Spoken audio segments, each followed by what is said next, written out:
What's up, guys? I'm Jay from Steadfast Society. Welcome to episode 2 of Steadfast Stories, where we take real people and hear real stories about resilience and triumph over adversity. Today I'm here with Ed, who has an incredible story and a story that I think a lot of people can relate to. What's good, Ed? What's going on, man? Pleasure to have you, man. Welcome Thanks to for the show. having me. So what's up, Ed? Why don't you going on? introduce yourself to everybody? Name is Ed. Just a kid from Washington Heights. Okay. Now I'm up in Rockland. Okay. That's about it. How long you been in Rockland? Been in Rockland for about 7 years now. Nice, nice. How you like it? Oh, I love it. I love it. What's the difference between Rockland and Washington Heights? What's the biggest thing you realized? Space. Space? Yeah. Man. A lot of space. Yeah. Washington Heights is nice, though. A lot of hustle and bustle. A lot of things going on down there. A lot of culture. Yeah, It's definitely, beautiful. definitely. Let's start by hearing your journey or hearing a story. What's your success story look like, or what does your story look like? What would you like to share with everybody? Basically, I am a divorcee. Okay. I guess remarried. Got 4 boys. Okay. Nice. How old are your boys? Oldest is gonna be 20 next month. The other one's 18. Okay. And I have a 5-year-old and a 3-year-old. Nice. So Nice. I'm all over the place. Nice. It's gotta be great to see, your son's older. Oh, amazing. So I know you said you were a divorcee. How long were you married? Married about 8 years. 8 years. Okay. Divorced, single for about maybe 3-4 years, and started dating someone, and about 3 or 4 years later got married again. Nice. So I did it twice. Nice. So it really does. Life really does move on. Oh, definitely. Yeah. Definitely. A lot of people get stuck with when something starts falling apart, they don't want to let go. And I feel like a lot of people forget sometimes that God will close one door to let another door open. Definitely. What do you think? How did you get into that? How did you break the being hesitant to get back into the dating scene and to take that leap again? Oh, man. First of all, you got to have a good foundation, good people surrounding you. Okay. If you don't have the right people around you, it might take you a little longer. It might not happen at all. So I was lucky I had the right friends around me, motivate you, come out, do this, let's do that, let's go here, let's go there, because if you don't, you might just be at home all day, just thinking about it, not getting out of the rut. So definitely need something or someone to motivate you. And get your mind off things. Yes. So what were some of the things that you did to motivate you? So my buddy, I got to give him a lot of credit. My buddy Louis Batista, we worked together. Basically did everything together, man. Hang out on the weekends. Okay. We'd hit the gym. We'd hang out. Everything together. We travel together. So it definitely helped because you're not doing the same thing reminding you of the past. Yes. You're moving, which is great. Not saying that you want to entirely forget the past, but you have to move on. There's certain things you want to hold on to because you're like, I won't make that same mistake again, Yep. but you move on. Life goes on, Yep. That's such a great thing to bring to people and to tell people. Because like I said before, a lot of people get stuck and it's just like they don't want to move their feet. They don't want to get out of the quicksand. Yeah, definitely. They just want to stay stuck there and they sulk. And like you said, they have to get up and work out. They have to get up and see things and, live life and remind themselves that there's something, there's a life outside of that person and you had a life before that person. Definitely. Yeah, you need a good support system. So yeah, that's definitely a big one. So what were some of the challenges you faced? Like, what were some of the hardships? So I had 2 kids at that time. They were 3 and 5. Okay. So it was hard balancing work life and family life. So, it's not like you're going home to your kids every night. I had them on my days off, which were Sundays and Mondays. Okay. So it was a little hard. I'd pick them up either Saturday night, Sunday morning. My oldest was going to school, so Mondays I'd basically hang out with my 3-year-old, until he started going to school. So it's a little challenging, So what are some of the things you do now? Just about everything from football games to like right now I'm searching for a car for my oldest. He's into these BMWs. So we're searching, we're going, we're online, we're calling people, we're going here, we're going there, and I'm like, dude, let's slow it down a little bit. But you know, when you're at that age, it's you know, it's about cars. Yeah. You want the cars. I remember when I was at that age, you know. You would do anything you could because you wanted to be the person You picking up wanted the to be shorty. that guy. Like Yeah, I'm showing up. I got the hottest ride. exactly. Yep. Everybody's looking at me. We go to these car meets, Yep. and I understand, you know, what he's going through, but I'm also trying to give him advice. Like slow down, Yeah. slow down. You're gonna. He's like, Dad, it's my dream car. Mm-hmm. I'm like, you're gonna have 30 dream cars by the time Exactly. you hit 40, man. Trust Yep. me, I know. If you could give one piece of advice to your younger self, whether it's when you were a kid, or 5 years ago, 10 years ago, or even a year ago, what piece of advice would that be? I would say don't rush anything. Okay. Don't rush anything. Everything comes at its time. If you rush it, you know, it's kind of like when you're a baby. You don't go from not walking to running. You know, you crawl, walk, then you run, right?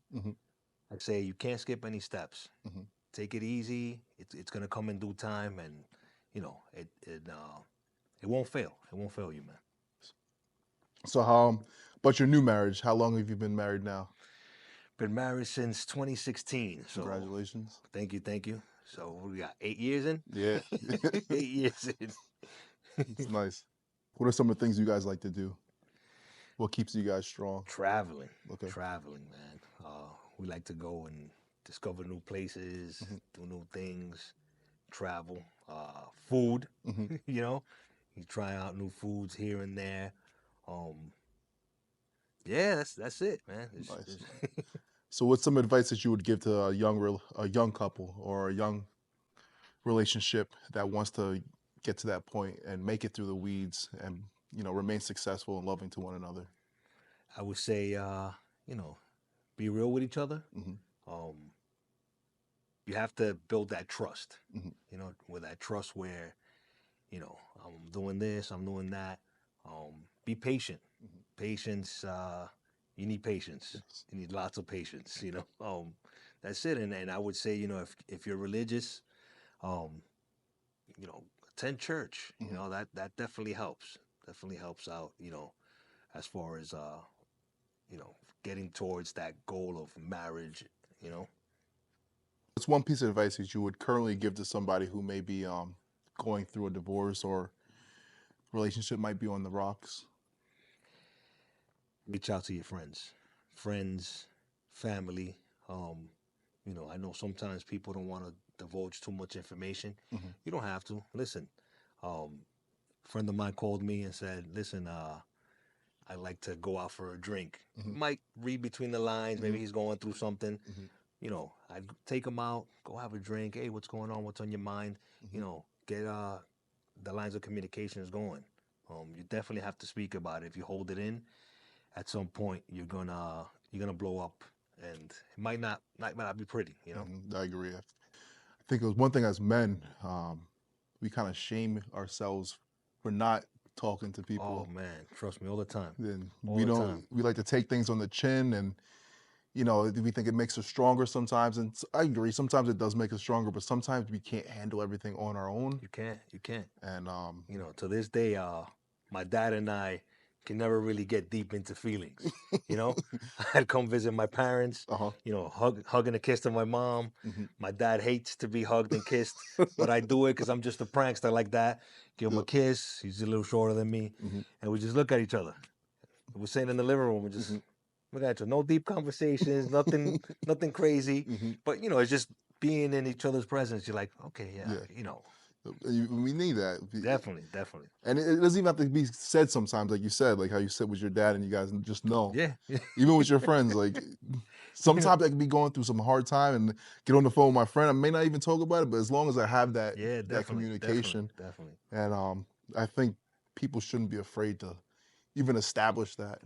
No, definitely not, man. I have 3 siblings. I have 2 brothers and a sister. And same thing, you know, I call them up, hey, what's going on, whatever, blah, blah, blah. We just BS about whatever. You know, it doesn't even have to be about what I'm going through right now, Mhm. what they're going through. We just talk, whatever, blah, blah, blah. Mhm. You know, sometimes we're on the phone for like an hour, just Mhm. going back and forth, joking, reminiscing about, Mhm. with kids. I used to beat them up. They used to beat me up, Yep, yep. And it gets your mind, it gets you away from Oh, that. definitely, That's the definitely, man. biggest thing, I think. You gotta definitely disconnect. Mhm. A lot of people have stressful jobs, Mhm. and you have to be able to take off, that hat. Okay, I'm leaving work, leave it there. It's family time. Exactly. Same thing the other way around. Some guys bring family To into work. work. Leave the family stuff at home. Leave the work stuff at work. And I think it works a little bit better because when you Mhm. start like bringing everything together, you Yes. might have you know, might have an argument with the wife in the Mhm. morning before you Yep. go to work. Now you're at work, and, you all, Oh, all day's all mad. fucked up. It's Dude, it's I'm done. telling you, I for some reason I can't, bro. Like I can argue with my wife. I'm at work, I'm smiling. Like, yeah, bro. I could be at work. Boss Mhm. is yelling at me for something I messed up. Oh, I come home, like, hey kids, what's up? Yep. You gotta cut those ties, I agree. I agree. So what's the hardest lesson you might have learned during all this? Hardest lesson is you definitely cannot turn back time. Okay. Make the time to hang out with the kids. You can always make that money later on. You can't unmiss the things that you missed, whether it's graduations, birthday Mhm. parties, something as simple as a school play. Mhm. You can't. There's no retakes. Mhm. That money can always be made later on. Mhm. Focus on the family. Yes. Everything else falls into place. I think that's a big thing in some people's careers. They get so tied up in their careers and want to make money or excel in their careers that they forget their support system back Oh, at home. definitely, definitely, man. That they're looking for you there. They're looking to see dad in the stands when they're shooting at the shooting the free throw at the Yeah, foul line, definitely, or definitely, they're hitting that home run. definitely. So I If you think look that's at some of these videos sometimes where a kid might be. I saw one like the kid was on stage. I guess he didn't know that the dad was gonna go to the play. He sees the dad, and you see the kid just light up. He's like, oh, like I'm looking at this. I'm like, man, Mhm. that's what matters. Yep, That's definitely what matters. 100%. I look back at the times where I would go to basketball games and I could just see my parents in the crowd, and it just made me want to play better, and it made me feel like I Definitely, had people in my definitely, corner. definitely, man. Yeah, I had my team there, and your team is supporting you, but it's something different when your loved one is there Oh, and definitely, you want to show definitely. out for them. Oh yeah, yeah. Resilience is a big part of what Steadfast Society stands for. What does resilience mean to you? Resilience is to me means you're able to be yourself, able to stand fast, not break as things are going on around you, either to yourself or someone else. You're able to focus. What's something that you're really proud of that you never speak about? My kids, man. Two oldest are done with high school. Okay. My oldest wants to become an electrician, so he's working on that as he's working at the hospital. My 18-year-old just started his freshman year of college and he wants to be a vet. Um, Definitely very, very, very proud of him, Yeah, man. that's nice. Very proud of him. It's dope to see, like, you raised them from the beginning and they come Man, up to be it's it's something. it's it's incredible. And then you Yeah. start seeing things that you would do, Hmm. and you're like, how did this happen, man? Like, man, this is me. Hmm. Yep. It's crazy. That reminds me of what Clark said on our last episode. He said, people tell him that you're a reflection of me. Oh, definitely, Yeah. definitely, man, definitely. That's why I you know, I'm always with the little guys. The bigger guys already got the point. I'm always adamant about certain things because, for instance, let's say your kid is out there and I'm not saying you have to dress them in designer stuff. Hmm. Keep them clean, Yeah. right? Hmm. So now you go someplace and you look all clean, Hmm. but your kid doesn't. Yeah. They're not gonna say, "Oh, that kid's dirty." You're gonna say, "This guy's parents don't care about him." Hmm. You know? Exactly. So before we wrap this up, I want to welcome Ed to the Steadfast Society. I think he'll bring a lot of value to the group. Why don't you go ahead and tell them what you want to bring towards us? So basically, what I like to bring to the team, I like to have some type of maybe dad talk, divorce talk, something where we can talk about our relationships and how we're affected. You know, as men, we tend not to talk about these things. We keep it in. Meanwhile, you know, women usually they'll talk to their girlfriends or whatever. Us as men, we don't want to seem as we're weak, stuff like that. So I like to bring something where we can talk in private, whether it's you know, a phone conference, meet up somewhere, and you know, just bounce ideas off each other and help each other out through these tough times. You know. So I think emotional intelligence and dealing with these and talking to one another is something important to learn, because we don't. A lot of men, we don't have emotional intelligence. We're not equipped to deal with We do emotion. not. It's like growing up. I know, like, if I were in the swings and I were to fall, I would be told to get up, brush yourself up, don't cry. But you know, if you have a sister, on the other hand, you know, they'll be told to get up. It's okay. It's Oh, okay to cry. definitely, man. You're okay. I remember stuff would happen. So I'm the second. I got an older brother, myself, younger brother, and a younger sister. Stuff will happen to the boys. We fall down, we tumble, scrape ourselves. Men don't cry. Men don't cry. You're like, but it hurts. I'm hurting here, man. Like, you know, when as a kid, it could be a scrape, but as a kid, you're like, man, this. Yep. You know, like, men don't cry, right? It would happen to my sister. Oh, come here, baby. Pick her up. Oh, like, you know. So it's that machismo. You know, like, you know, my parents are from Dominican Republic, so as a, you know, as a society, it's like the men. You know, you got to be hard. Yeah. You know. Yep.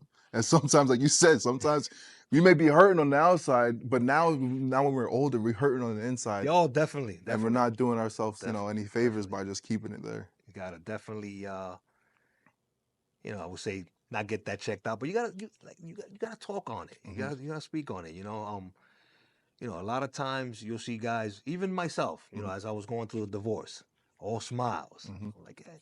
Meanwhile, I'm going through, you know, but I'm smiling. I'm like, hey, what's up? Hey, what's up, buddy? Yep. I'm not happy, but you know what?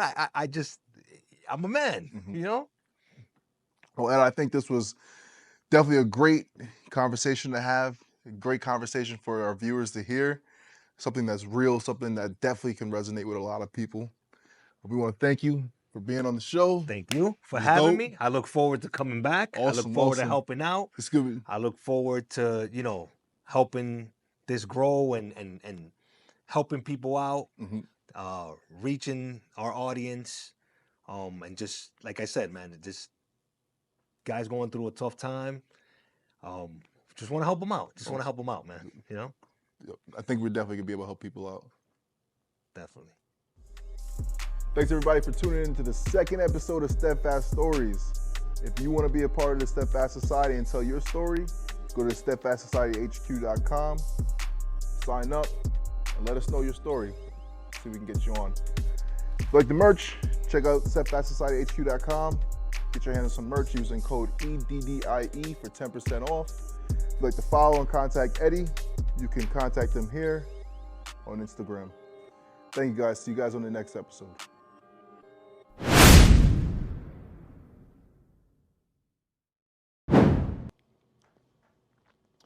Welcome to Steadfast Stories, episode 2.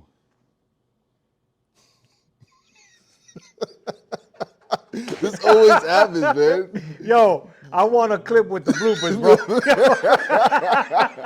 This always happens.